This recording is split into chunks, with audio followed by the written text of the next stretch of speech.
The moment the courtroom laughed at the pregnant woman sitting alone, the billionaire thought he had already won. The sound of polished dress shoes echoed across the marble hallway outside courtroom 14A as reporters crowded near the double oak doors, whispering excitedly into cameras and phones. Inside, the air felt cold enough to freeze breathing itself. Claire Donovan sat quietly at the defense table, 8 months pregnant, her pale blue maternity dress stretched gently across her stomach as one trembling hand rested over her unborn daughter. She had not touched the glass of water in front of her for nearly 20 minutes. Across the room, Ethan Blackwell looked perfect. Tailored charcoal suit. Silver cufflinks. Calm smile. The kind of smile built by years of magazine covers and billion-dollar deals. Beside him sat Vanessa Hale, young and polished, crossing her legs slowly while pretending not to stare at Claire with quiet satisfaction. Camera shutters clicked every few seconds. New York loved watching powerful men destroy weak women in public. "Mrs. Blackwell," Ethan's attorney said loudly enough for everyone to hear. "We've reviewed the documents, and unless your client has legal representation today, there's really no reason to delay this process further." A low murmur spread through the courtroom. Claire lowered her eyes. Her fingers tightened slightly against the edge of the table. Ethan leaned back in his chair, adjusting the sleeve of his $12,000 watch before speaking with casual cruelty. "No lawyer, Claire?" His voice carried easily through the room. "That's disappointing. I assumed at least your mother would show up for this." A few reporters exchanged awkward smiles. Vanessa let out a tiny laugh she tried to hide behind perfectly manicured fingers. Claire said nothing. That silence only made Ethan bolder. "Then again," he continued smoothly, "she disappeared years ago, didn't she?" The judge cleared his throat uncomfortably, but Ethan kept talking. "You walked away from your family for her, Claire. You defended her when everyone said she was dangerous. And now?" He spread his hands. "She couldn't even bother showing up while you lose everything." Claire finally looked up, her eyes glossy but steady. "You don't know anything about my mother." Ethan smirked. "I know enough." The fluorescent lights hummed softly overhead. Somewhere outside, thunder rolled across Manhattan. Then came the sound. Click. Click. Click. High heels against marble. Slow. Sharp. Precise. Every head in the courtroom turned toward the back entrance as the heavy doors opened inward. The room fell silent so fast it almost felt unnatural. An older woman stepped inside wearing a long black coat despite the summer heat. Silver hair framed a calm face untouched by panic or age. In one gloved hand she carried 3 thick red folders. In the other, a black leather briefcase worn smooth with time. She did not hurry. She did not look around nervously like ordinary people entering federal court. She walked like someone returning to a place that once belonged to her. One reporter near the back suddenly stopped breathing mid-sentence. Another lowered his camera completely. Even the bailiff straightened. Ethan's confident smile faded inch by inch as the woman approached the center aisle. Claire stared at her in complete shock. "Mom?" she whispered weakly. The woman stopped beside the defense table at last. Slowly, she removed her gloves. Then the judge himself rose to his feet. "Counselor Donovan," he said quietly.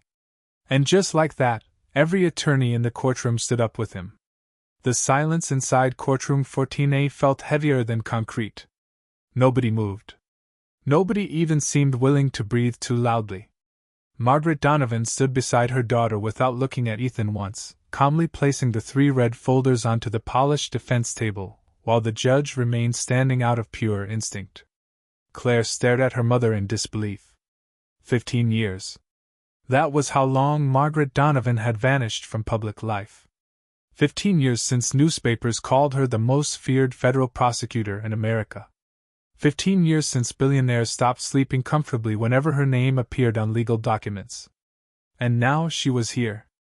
Ethan slowly rose from his chair, trying to recover his confidence. "This is unnecessary," he said carefully, forcing a smile toward the cameras. "Claire and I are simply finalizing a private divorce settlement. Margaret finally looked at him. Her expression did not change. A private divorce settlement? Her voice was calm, smooth, terrifyingly controlled. Interesting choice of words for a man currently under federal financial review. The courtroom erupted into whispers. Vanessa's head snapped toward Ethan so quickly her earrings swung against her neck.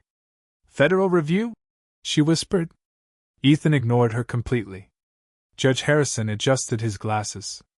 Counselor Donovan, are you formally entering representation for Mrs. Blackwell? Margaret removed a single document from her briefcase and handed it to the bailiff. I am. The judge barely glanced at the paper before nodding immediately. Representation accepted. Claire swallowed hard beside her mother. She still looked stunned. Mom! I did not even know where you were. Margaret kept her eyes forward. I know. The answer hurt more because of how softly it was spoken. Across the aisle, Ethan's attorney Daniel Pierce stepped forward aggressively.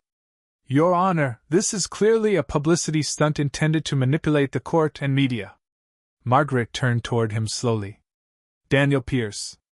The older attorney froze slightly. It has been a long time. A nervous ripple spread through the room because everyone knew the story.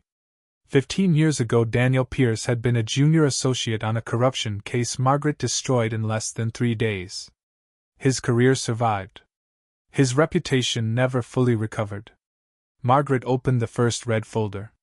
Since we are discussing publicity, she said calmly, perhaps we should begin with Exhibit A. Ethan's jaw tightened. What exactly are you trying to do? Margaret slid several printed bank statements across the table toward the judge. Demonstrate financial concealment, tax shelter transfers, and offshore account activity linked directly to Blackwell Capital over the last 36 months. Ethan laughed once. Too quickly. Too loudly. That is absurd. Margaret did not blink. Is it? She lifted another paper. Because Cayman account ending in 7429 transferred $4.8 million exactly 2 weeks before your wife filed for temporary support. Ethan's smile disappeared completely.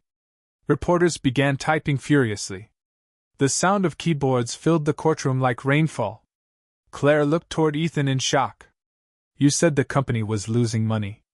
Ethan finally looked at her directly. Claire, do not do this here. Do not do what? Margaret interrupted sharply. Discover the truth? Vanessa shifted uncomfortably beside Ethan now. The confidence she wore earlier had begun cracking around the edges. Ethan, she whispered carefully, you told me everything was handled. Margaret heard her instantly. Miss Hale, she said softly, you may want to stop speaking before your own financial records become relevant. Vanessa went pale. Daniel Pierce quickly stepped in again. Your Honor, unless Counselor Donovan has evidence directly connected to this custody hearing, this entire performance is irrelevant. Margaret opened the second red folder. Excellent point. She removed a sealed envelope. Because this one concerns the falsified psychiatric evaluation submitted to family court 3 weeks ago. Ethan's eyes widened for the first time. Tiny movement. Barely visible. But Margaret saw it immediately. Dr. Leonard Weiss. She continued, received $200,000 through an intermediary consulting firm connected to Blackwell Holdings exactly 9 days before declaring Claire Donovan emotionally unstable. Claire's hand instinctively moved protectively across her stomach. You told the court I was unfit to raise my own daughter. She whispered toward Ethan. Ethan rubbed his jaw slowly, trying to stay composed while camera flashes exploded around him. Claire, you have been under stress. Margaret's voice cut through his smoothly. Pregnancy is not mental instability, Mr. Blackwell. The judge leaned back heavily in his chair now, his expression darkening by the second. Counselor Donovan, are you alleging witness tampering and fraudulent psychological testimony? I am alleging a coordinated effort to isolate a pregnant woman from financial access, legal defense, and parental rights before childbirth. Complete silence again. Even the reporters stopped typing. Claire looked at her mother with tears gathering in her eyes, but Margaret still had not softened once. Not yet, Then she slowly placed her hand over the final red folder. And we have not even discussed folder 3. Ethan's face lost color instantly. The third red folder sat on the defense table like a loaded weapon nobody wanted opened. Ethan stared at it without blinking, his fingers tightening slowly around the edge of his chair while thunder rolled again outside the courthouse windows. Claire noticed it immediately. For the first time since the hearing began, her husband looked afraid. Truly afraid. Margaret Donovan rested one hand lightly on the folder but did not open it yet. She let the silence grow instead. Experienced trial attorneys understood something ordinary people never did. Silence could be more dangerous than shouting. "Mom," Claire whispered carefully. "What is in there?" Margaret looked at her daughter for the first time since entering the courtroom. Something softer flickered briefly across her face before disappearing behind professionalism again. "The reason your husband wanted this divorce finalized before your daughter is born." Ethan stood up instantly. "Enough." His voice cracked sharply across the room. "This has gone far enough." Reporters immediately leaned forward. Cameras lifted higher. Vanessa looked between them nervously now, confusion replacing confidence more with every passing second. Judge Harrison narrowed his eyes. "Mr. Blackwell, sit down." Ethan remained standing another second too long before finally lowering himself back into his chair. Margaret opened the final folder slowly. The sound of paper sliding across polished wood echoed through the courtroom. 3 months ago, she began calmly, Blackwell Capital amended the inheritance structure attached to the Blackwell Family Trust. Claire frowned slightly. "What trust?" Ethan closed his eyes for half a second. Tiny movement. Tiny mistake. Margaret saw it. "Exactly," she said quietly. "What trust?" She handed a document to the judge. The Blackwell Family Trust currently controls approximately $480 million in assets, property holdings, and equity shares. The courtroom erupted again. Claire looked completely stunned. "Ethan," she whispered, "you told me your grandfather dissolved the family trust years ago." Ethan's jaw flexed hard enough to show through his skin. It was complicated. Margaret's voice sharpened immediately. "No. It was hidden." She removed another page. According to the amended trust documents, any biological child born within the legal marriage automatically becomes primary beneficiary upon turning 18 years old. Claire's breathing changed instantly. Small, shallow breaths. Her hand pressed protectively against her stomach again. "Our daughter?" she asked softly.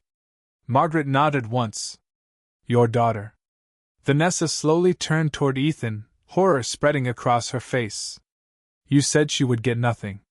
Ethan snapped toward her immediately. "Do not start." But it was too late. The courtroom heard everything.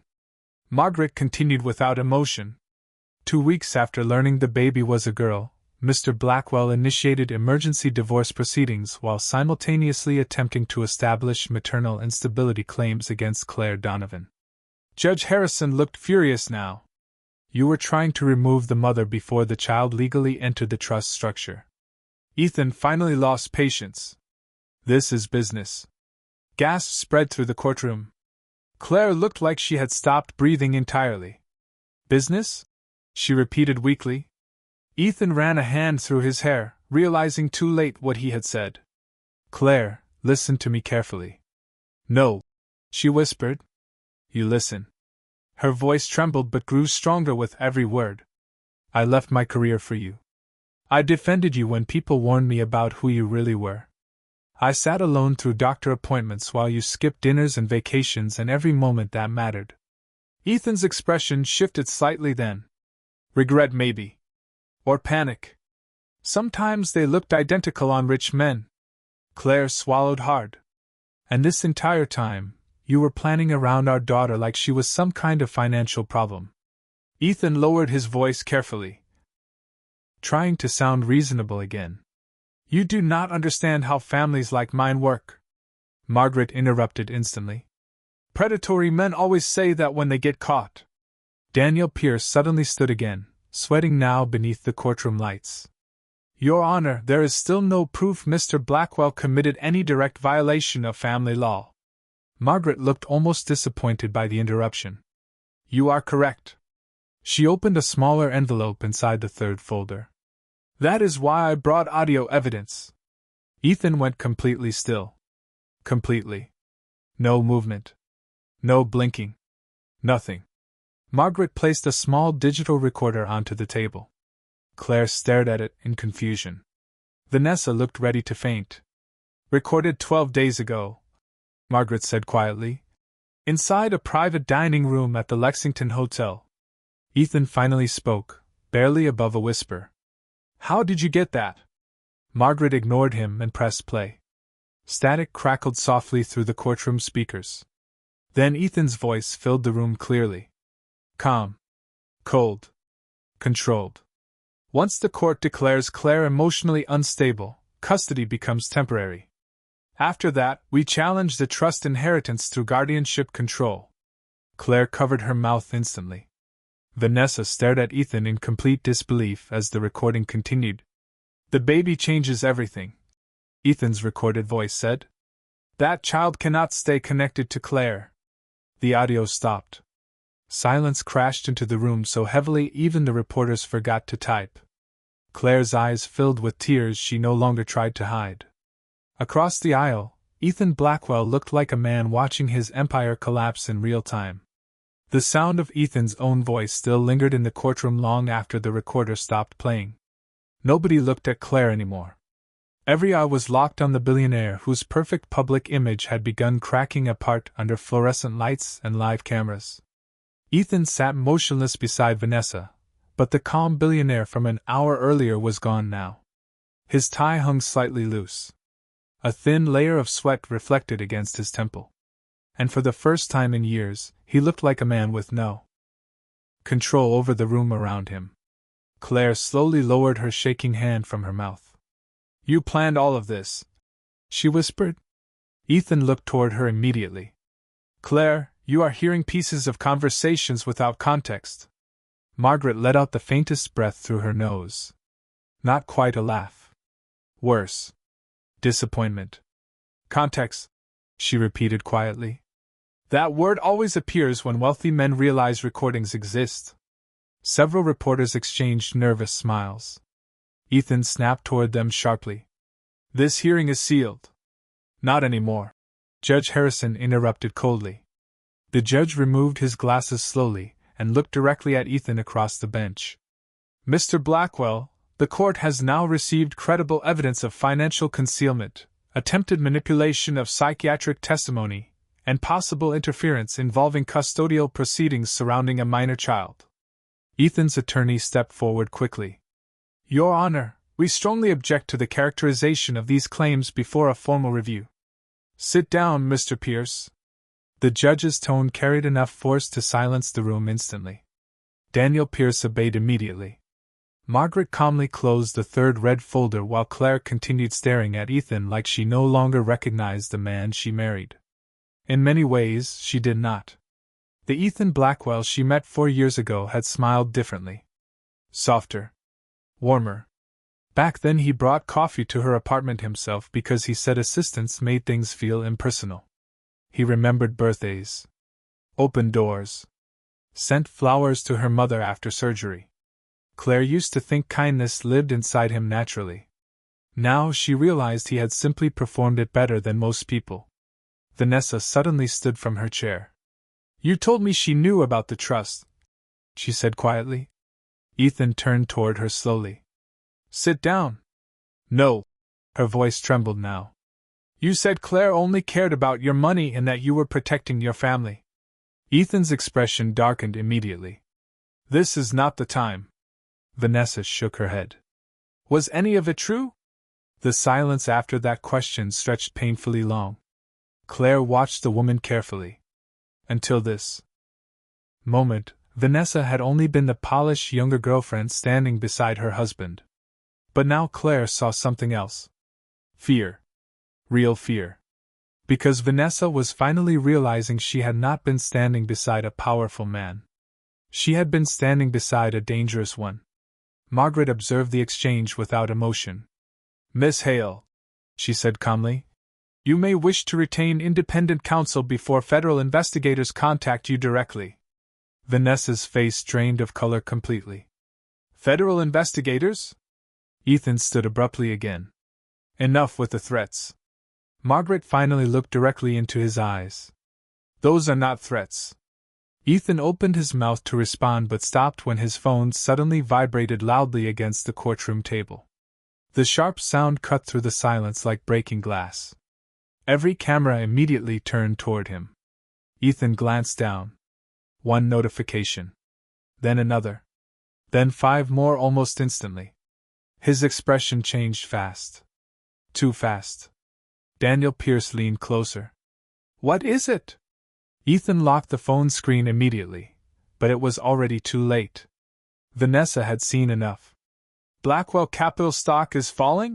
she whispered. Ethan did not answer. Outside the courtroom, muffled noise suddenly erupted beyond the hallway doors.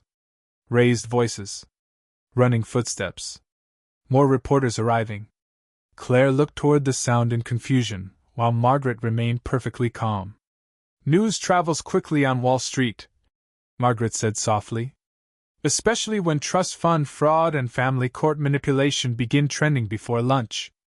Ethan's composure finally cracked completely. "You leaked this?" "No," Margaret replied. "You built it." Judge Harrison straightened in his chair. "This court is now ordering an immediate freeze on all pending custody modifications until a full forensic financial review is completed." Ethan looked stunned. "You cannot be serious." "I am entirely serious." The judge's voice hardened further. "And based on the evidence presented today, I am also granting temporary protective financial access to Mrs. Donovan effective immediately." Claire blinked in confusion. "What does that mean?" Margaret answered gently, "This time. It means he can no longer control your accounts, your medical access, or your living arrangements while you carry his child." Claire's eyes filled again, but she forced herself not to cry. Not here. Not in front of Ethan. The billionaire stared at the judge in disbelief. "You are destroying my reputation over accusations." Judge Harrison leaned forward slightly. "No, Mr. Blackwell. Your own voice did that." Another vibration rattled Ethan's phone. Then another. Then another. Endless now. Daniel Pierce looked physically ill beside him.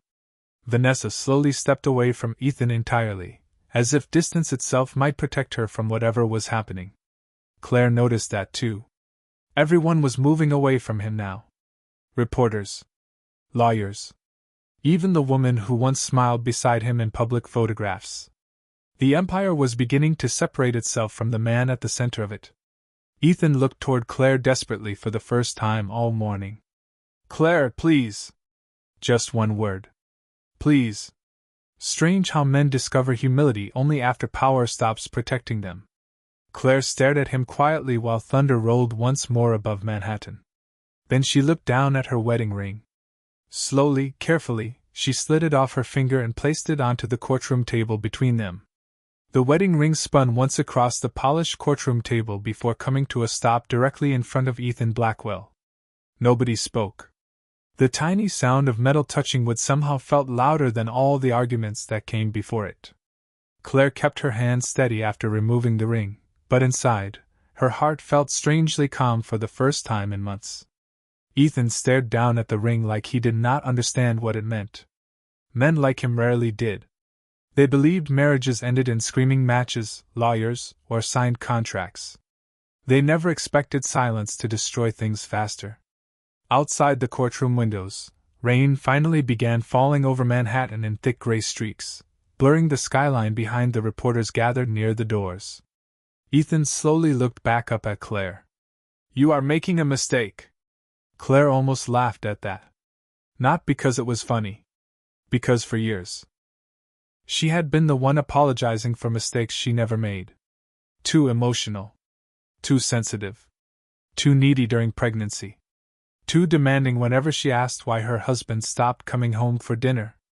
She used to stand alone in their penthouse kitchen at midnight reheating meals that always went cold while financial news played softly from televisions Ethan never turned off. Even during ultrasounds, his phone remained in his hand. Always vibrating. Always more important than the family growing beside him. Claire remembered the night she first realized something inside her marriage had died. She had been standing barefoot in the nursery at 2 o'clock in the morning folding tiny baby clothes while Ethan argued with someone downstairs on speakerphone. She heard him say her name once. Then she heard him say the words liability and timing in the same sentence. At the time she convinced herself she misunderstood. Pregnant women did that sometimes. They ignored obvious things because the truth hurt too much. But now she understood every missing dinner. Every cancelled vacation. Every cold expression whenever she mentioned their daughter. Ethan had not been preparing for fatherhood. He had been preparing for damage control. Claire. His voice softened again, carefully measured for the cameras watching him collapse in real time. Please come home so we can discuss this privately. Margaret Donovan calmly closed her briefcase beside her daughter. That sentence alone should qualify as manipulation. Ethan ignored her completely. Claire, you know how media works. They twist things. Claire looked directly into his eyes. That recording was your voice. Ethan hesitated 1 second too long. Another mistake. Across the room, Vanessa suddenly reached for her own phone with shaking fingers. Her expression changed immediately. Ethan. He did not answer. Ethan, there are articles everywhere already. One reporter near the back quietly read headlines aloud under his breath. Blackwell Capital under investigation. Federal review requested. Pregnant wife targeted in trust battle. Camera flashes exploded again. Ethan's public relations director pushed through the courtroom doors looking completely panicked. We need to leave immediately, he whispered harshly. The board is demanding an emergency call within the hour. Ethan rubbed both hands over his face slowly. The billionaire who once controlled every room he entered now looked exhausted beneath bright courthouse lights. Judge Harrison organized several documents before speaking again. Mrs. Donovan will retain temporary residential authority pending review. Additionally, all marital asset transfers connected to Blackwell Holdings are now suspended. Ethan looked up sharply. You are freezing everything? I am protecting the mother of your child. The judge's voice remained cold. Something you apparently forgot to do. Claire lowered her eyes briefly. Her daughter kicked softly beneath her ribs at that exact moment, and for some reason the tiny movement nearly broke her emotionally. Not from sadness. From clarity. She was not fighting for a marriage anymore. She was fighting for the little life depending entirely on her decisions now. Margaret noticed Claire's expression immediately.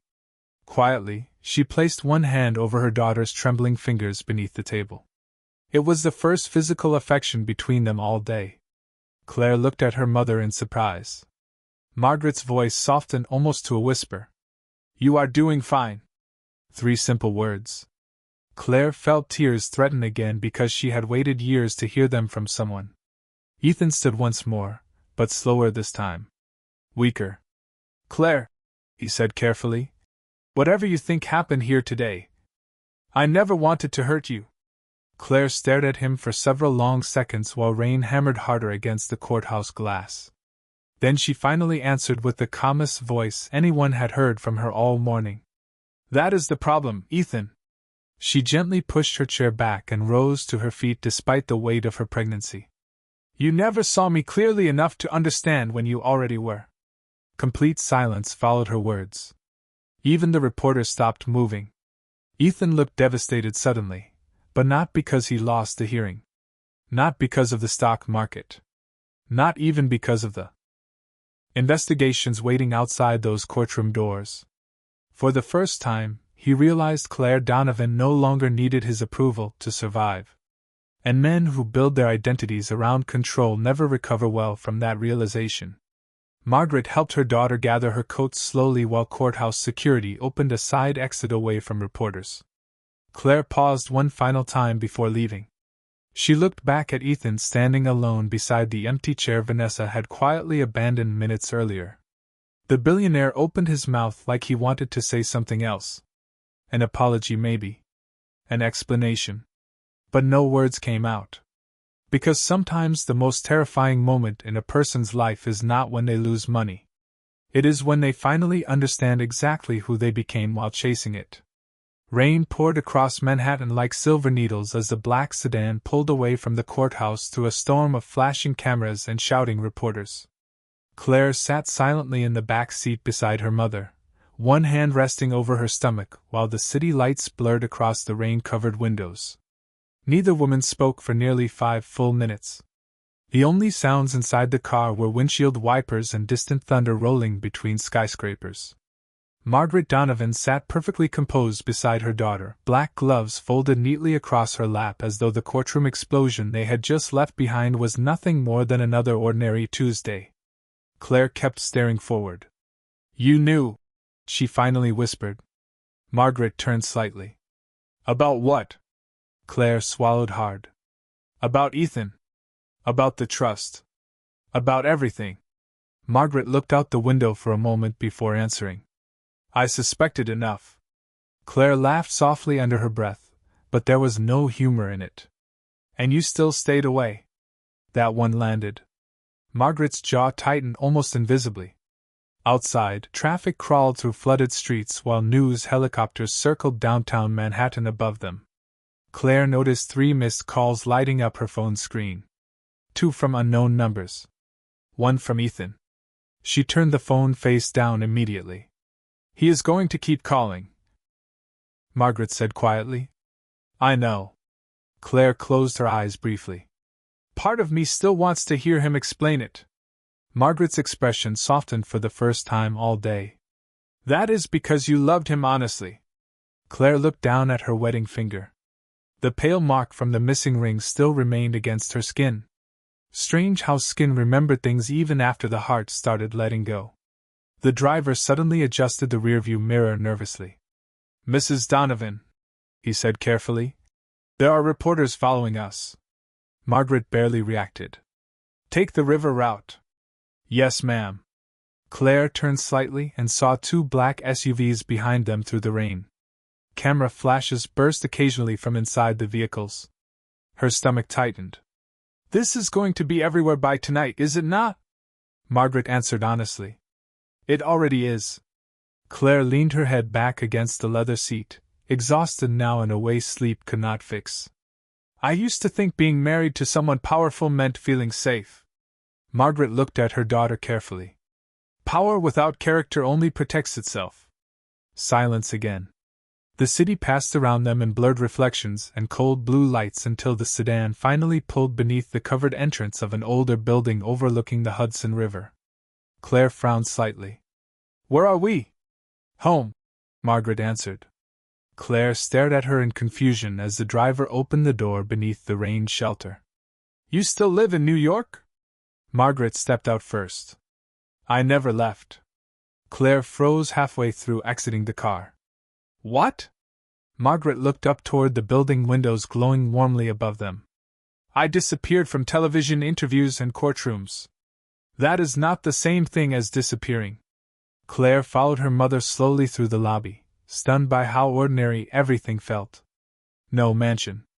No security teams. Just quiet marble floors, warm lighting, and an elderly doorman who greeted Margaret like he had known her for years. "Good evening, Miss Donovan." "Thank you, Walter." The elevator ride felt strangely uncomfortable now. Claire kept glancing toward her mother, realizing she no longer knew this woman at all. 15 years ago, Margaret Donovan had been unstoppable. Every major network wanted interviews. Every federal courtroom feared her cross-examinations. Then suddenly she vanished after Claire's father died from a heart condition. Claire remembered the headlines clearly. "America's Iron Prosecutor Retreats from Public Life." People assumed grief broke her. Maybe it did. But now Claire wondered if there had been more to the story. The apartment doors opened directly into a quiet penthouse filled with bookshelves, soft jazz music, and floor-to-ceiling windows overlooking the river. It did not feel cold like Ethan's penthouse. It felt lived in. Real. Claire stepped inside slowly. You were watching all this happen from here? Margaret removed her coat carefully. Not at first. Claire turned toward her. Then when? Margaret paused longer this time. The day Ethan moved your medical accounts into corporate review without telling you. Claire's face changed immediately. You knew about that? I know more than you think. Claire suddenly felt anger rising beneath her exhaustion. Then why did you wait? Margaret looked directly into her daughter's eyes. Because every time I tried to warn you about men like Ethan, you defended him. Claire opened her mouth to respond but stopped. Because it was true. Every warning. Every concern. Every uncomfortable question Margaret ever raised about Ethan during their engagement had ended in arguments. Claire accused her mother of being controlling. Bitter. Unable to trust successful men after losing her husband too young. Eventually they stopped speaking altogether. Margaret walked slowly toward the kitchen and poured 2 glasses of water. You thought I hated him because he was rich. Claire accepted the glass carefully. Did you? Margaret shook her head once. No. She looked toward the storm outside the windows. I hated how carefully he studied people. Claire frowned slightly. What does that mean? Margaret's voice lowered almost to a whisper. Good men fall in love with women. Dangerous men study them first. Claire felt chills move across her arms despite the warmth of the apartment. Suddenly her phone vibrated. Again against the marble countertop. Ethan. This time followed by a voicemail notification. Claire stared at the screen without touching it while thunder shook the windows softly above the Hudson River. Margaret watched her daughter carefully before speaking one final time. Whatever he says next, she warned quietly. Remember this. Claire looked up slowly. Margaret's expression turned cold again. Men do not panic when they lose relationships. They panic when they lose control. Claire stared at Ethan's voicemail notification for nearly 30 seconds without moving. The phone vibrated once more against the marble countertop before finally falling silent again. Rain continued tapping softly against the penthouse windows overlooking the Hudson River while distant sirens echoed somewhere below the storm. Margaret sat across from her daughter at the kitchen island, quietly reviewing documents from the courtroom as though Billionaire's collapsing on national news happened every day. Maybe for her they did. Claire finally picked up the phone. Her thumb hovered over the voicemail icon. You do not have to listen tonight, Margaret said calmly. Claire looked exhausted. If I do not listen, I will imagine something worse. She pressed play. Ethan's voice filled the quiet kitchen immediately. Tired now. Rougher than before. Claire, please answer me. A pause. Claire could hear traffic sounds behind him and muffled voices somewhere nearby. Everything today got out of control. I know how this looks, but there are things you do not understand yet. Margaret rolled her eyes slightly but said nothing. The voicemail continued. I never wanted this to become public. I was trying to protect the company. Protect us. Claire closed her eyes. That word again. Us. Ethan always used that word whenever he meant himself. Please call me before your mother convinces you I am the enemy. The message ended. Silence returned instantly. Claire slowly lowered the phone. He still thinks this is about her. Margaret poured herself another cup of coffee without reacting. That is because men like Ethan cannot imagine accountability unless another powerful person forces it onto them. Claire leaned against the counter, suddenly overwhelmed. I married him, Mom. Her voice cracked softly. What does that say about me? Margaret looked up immediately. It says you trusted someone who practiced deception professionally. Claire shook her head. You warned me. Yes. And I chose him anyway. Margaret stood slowly and walked toward her daughter. Claire. Her voice softened carefully. Loving the wrong person is not stupidity. Staying after the truth becomes clear is what destroys people. Claire looked down at her stomach as her daughter shifted gently beneath her ribs. I kept thinking the baby would change him. Margaret's eyes filled with something old and painful for just a second. Children do not fix character. Before Claire could respond, the apartment television suddenly lit up across the room with a breaking news alert. Both women turned instinctively. A blonde anchor appeared beside a giant photo of Ethan Blackwell outside the courthouse earlier that day. Tonight, Blackwell Capital shares continue falling after explosive courtroom allegations involving billionaire CEO Ethan Blackwell and his pregnant wife Claire Donovan. Footage from the hearing flashed across the screen. Ethan entering confidently that morning. Claire sitting alone at the defense table. Margaret walking through the courtroom doors while reporters gasped around her. Financial analysts estimate losses exceeding $100 million since markets closed this afternoon. Claire stared silently at the screen. She had spent years standing behind Ethan at charity galas and business dinners, always smiling politely while people called them the perfect couple. Now those same networks replayed his collapse like entertainment. Margaret muted the television. This is the part nobody tells young women about powerful men. Claire looked at her. What part? The world applauds them while they are winning. Margaret folded her arms slowly. But when they fall, everyone suddenly pretends they always knew. Claire's phone vibrated again. This time it was not Ethan. Unknown number. Then another. And another immediately after. Interview requests. Media inquiries. Podcast. Invitations. One producer even offered 6 figures for Claire's first televised interview. Claire looked sick. They are turning this into content. Of course they are. Margaret sounded unsurprised. America loves redemption stories almost as much as public destruction. Claire tossed the phone onto the couch. I do not want interviews. Good. Margaret walked toward the window overlooking the river. Because speaking too early is how wounded people lose control of their own story. Claire studied her mother quietly now. How do you know all this? Margaret stared out at the rain for several seconds before answering. Because I lived through it myself. Claire frowned slightly. Dad? Margaret nodded once. Your father was a good man. But before him. She stopped there. Claire straightened slightly. Before him what? Margaret looked uncomfortable for the first time all night. There are reasons I recognized Ethan so quickly. Claire's stomach tightened instinctively. Mom, what does that mean? Before Margaret could answer, the apartment buzzer suddenly rang sharply through the penthouse. Both women froze. Walter the doorman's voice crackled through the intercom. Miss Donovan, I apologize for the interruption, but there is a gentleman downstairs insisting he needs to speak with Miss Claire immediately. Claire's face paled instantly. Ethan? No, ma'am. Walter hesitated strangely. He says his name is Charles Blackwell. Margaret's entire expression changed. Completely. The calm vanished from her face so quickly it startled Claire. Do not let him upstairs, Margaret said immediately. But it was already too late. A second later came 3 slow knocks against the penthouse door itself.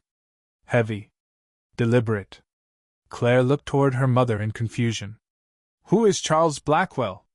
Margaret stared at the door like she had seen a ghost return after 20 years. Then she whispered 4 words that made Claire's blood run cold. Ethan's father found us. The knocking came again. 3 slow strikes against the penthouse door. Calm. Patient. Like the person outside already knew nobody inside would dare ignore him for long. Claire looked toward her mother in confusion. While Margaret Donovan remained completely still near the kitchen island, her face drained of color in a way Claire had never seen before. Mom, Claire whispered carefully. Who is Charles Blackwell? Margaret did not answer immediately. That alone terrified Claire more than the knocking itself. Finally Margaret walked slowly toward the door, each step measured like someone approaching an old wound that never healed correctly. Stay behind me, she said quietly. Claire almost laughed at that. 8 months pregnant. Publicly humiliated. Chased by media helicopters. And somehow her mother still sounded like she was trying to protect her from something worse. Margaret opened the door only halfway. Charles Blackwell stood in the hallway wearing a dark wool overcoat still damp from the rain outside. Older than Ethan by at least 30 years, but unmistakably connected by blood. Same sharp jawline. Same controlled posture. Same eyes that studied rooms before entering them fully. But unlike Ethan, Charles carried no panic in his face tonight. Only exhaustion. "Margaret," he said softly. Hearing her first name spoken like that clearly startled Claire. Margaret's expression hardened immediately. "You should not be here." Charles glanced past her briefly and saw Claire standing near the kitchen. His eyes softened almost instantly. "So that is her." Claire instinctively placed one hand over her stomach. Charles noticed the movement immediately too. "And the baby?" Margaret stepped further into the doorway, blocking his view. "Say what you came to say." Charles let out a slow breath before removing his gloves carefully. "Ethan is spiraling." Margaret did not react. "That is not my concern. It will become your concern if federal prosecutors start digging through old Blackwell records." Silence. Thick and dangerous. Claire looked between them, trying to understand what was happening. "What records?" she asked quietly. Charles finally looked directly at her. "Things your mother hoped stayed buried." Margaret's voice turned razor-sharp instantly. "Enough." Charles nodded once. "Fine." He looked tired suddenly. "Older. But we both know tonight was never only about Ethan." Claire felt her stomach tighten hard. "Mom?" Margaret closed her eyes briefly before stepping aside from the doorway at last. "Come in."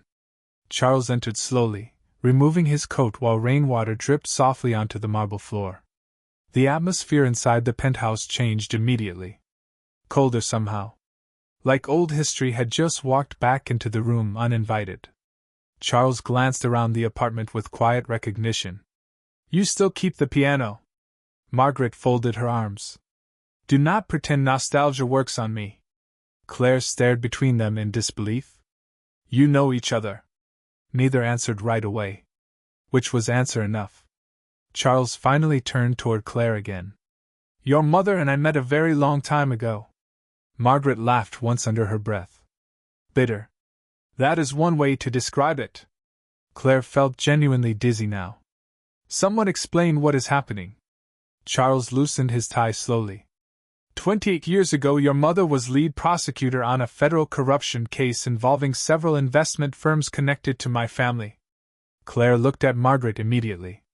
"Blackwell Capital?" "Before it was called that," Margaret answered quietly.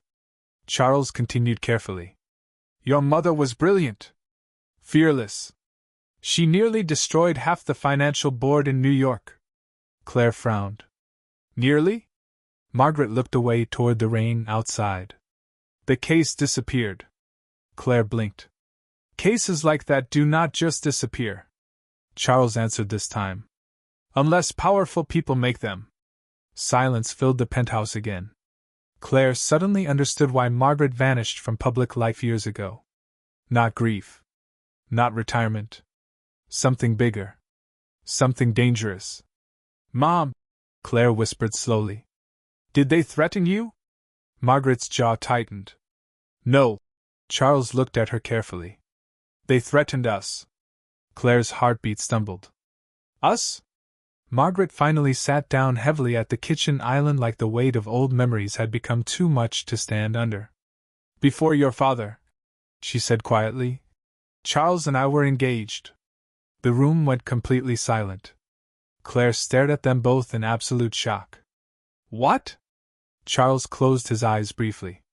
"It ended when the investigation started exposing people connected to my family." Margaret's voice remained cold. "Your grandfather gave him a choice. His future or me." Claire looked toward Charles slowly. "And you chose your future." Charles did not defend himself. That hurt worse somehow. Margaret looked exhausted now. "After the case disappeared, I left public life. Your father met me 2 years later." Claire tried processing everything at once. Ethan's father. Her mother. The old corruption case. The hidden hatred beneath every warning Margaret ever gave about the Blackwell family. Suddenly none of this was only about a divorce anymore. Charles looked directly at Claire with genuine regret in his eyes. I came tonight because Ethan does not know the full truth. Margaret snapped toward him immediately. Do not.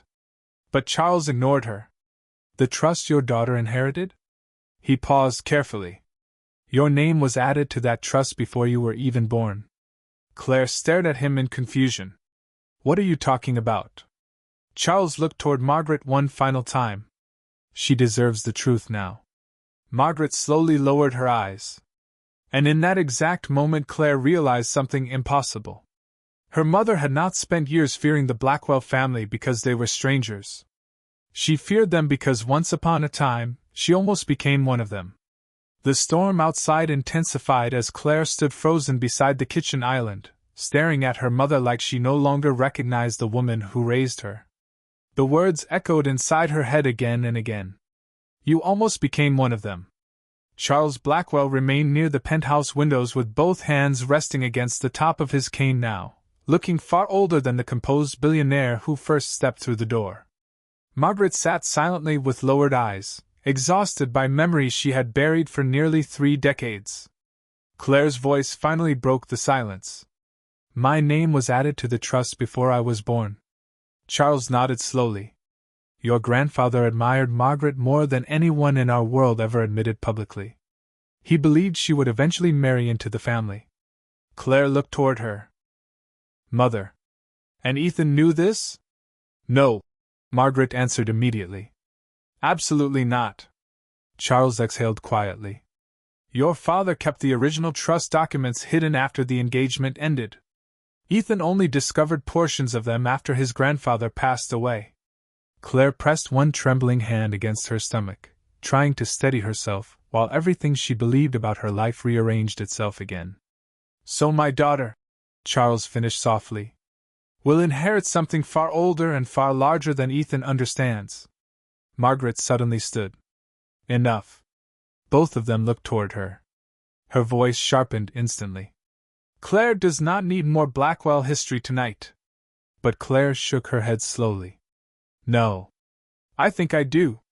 Rain hammered harder against the windows while lightning flashed across the Hudson River outside. Claire looked directly at her mother. You spent years warning me about Ethan because you already knew what this family becomes when money matters more than people. Margaret's silence answered before her words did. I loved Charles once, she admitted quietly. Very much. Charles lowered his eyes. And I failed her. The honesty in his voice felt heavier than excuses would have. Claire looked between them carefully. Then why are you here now? Charles walked slowly toward the kitchen island. Because Ethan crossed a line even my family cannot defend. Margaret laughed bitterly under her breath. Your family defended worse for decades. Charles did not argue. Yes, he admitted quietly. Which is why I know exactly what happens next. Claire's stomach tightened instinctively. What happens next? Charles looked directly at her. People around Ethan will begin disappearing from him publicly. Board members. Lawyers.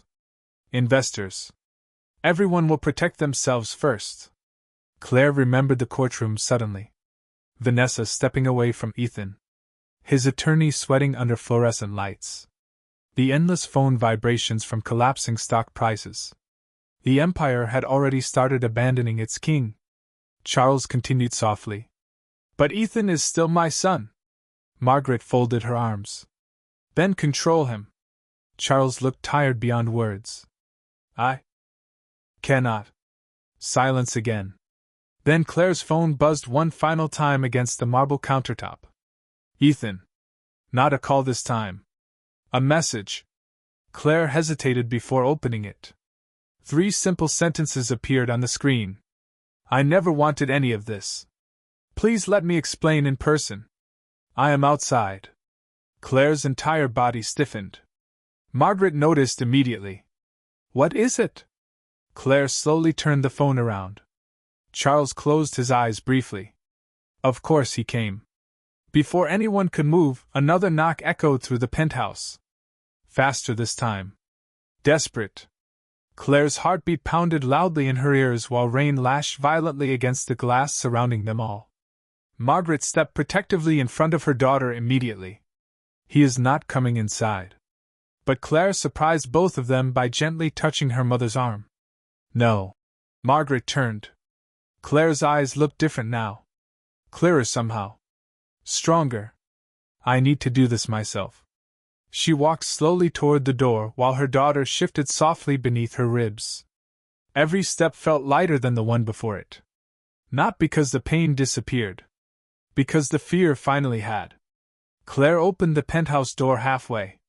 Ethan Blackwell stood in the hallway completely drenched from rain, his expensive coat darkened with water and exhaustion written across his face. For the first time since she met him, he looked like an ordinary man instead of a billionaire. No cameras. No attorneys. No polished smile. Just regret standing under hallway lights. Ethan looked at her stomach first. Then her eyes.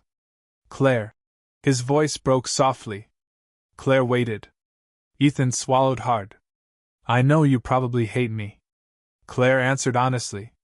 "I do not hate you." Ethan looked almost relieved until she continued. "I just finally see you clearly."